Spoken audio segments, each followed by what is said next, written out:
Rep, answer a couple questions for us. After there's a decision made by the board, I'll speak to the meeting. Can you just clarify where the bed is? Is it in the basement? You don't want to talk to us? No, not until after the decision. Are you afraid to answer our Why questions? won't you talk to voters? Don't block me. That's one thing you don't know. Don't block me.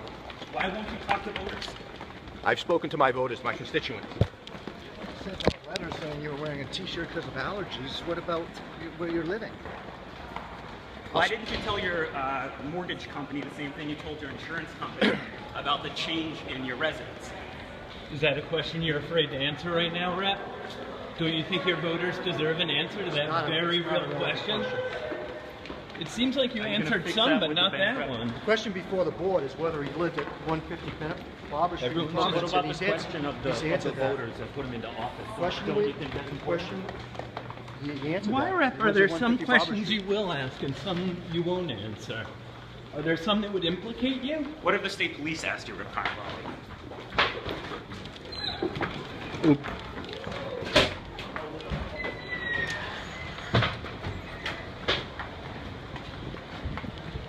Seriously, how come you'll answer some and not others, Rep? That's no fair to the voters who want to make a decision. Why not have a news conference? Why not just answer the questions? Perhaps he could. You know, and this whole thing started by being ambushed in the parking lot of the State House, which he found to be disrespectful. Well, you weren't there at that time. He was. He found it to be disrespectful. Okay, so we're all here now. Representative Carnevale has always been willing to sit down with the media and do that. But right now, he's answered every single question that was put to him today, but that was relevant to the issue. And any other things that have to be said can be said to his constituents, and that's all. But we are a medium through which he can speak to his constituents. Why don't you want to stop and talk? You've got elected. You don't want them to know everything they can? You've gotten all the information. Are you trying to keep information from them, Rep? Through the hearing. It seems like Speaker it. Mattiello okay with you serving as his lawyer? Rep Carnevale, you're Speaker Pro Tem. I've never asked Speaker Mattiello.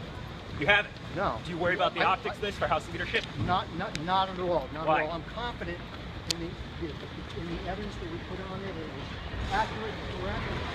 And I'm confident that Representative Carnevale lives at 150 Barber Street. Full confidence in my client, and that is the reason I represented him, and he's more than happy to do so. Watch yourself. Watch your back. I don't have to ask anybody whether or not I can represent a client. That's a question which I would never ask anyone. Are either of you worried about the stain this is putting on the Democratic Party in Rhode Island? Well, you know, supposing the Channel 12 carried a story that said the representative wears a mask to protect himself from pollen, not many people would be watching that story. Well, there is also evidence that tenants testified that he told them to forward mail and hold his mail. So that was other evidence. There's no such that evidence. Channel 12 used. So that's one reason they didn't do that story. No, Rep. Are you no worried about the stain this event is putting on the Democratic Party, or do you not worry about that kind of stuff, Rep? You don't worry about that kind of stuff? You're all right with it? Speak after the board makes their decision. How come you don't want to talk now? It's not in your best interest, is it? Is that why you don't want to talk now? It would be more beneficial to you to talk later? Because we're walking down the street. Perhaps at another time, Representative Carnevale. I mean, wouldn't you talk if it was about your constituents? Don't they deserve information now? Or do you just want to share information when it's convenient for you? He's testified for more than an hour as to the question before the board, where he lives. Conclusively testified that he lives at 150 Barber Street in Providence, and has during all the relevant period.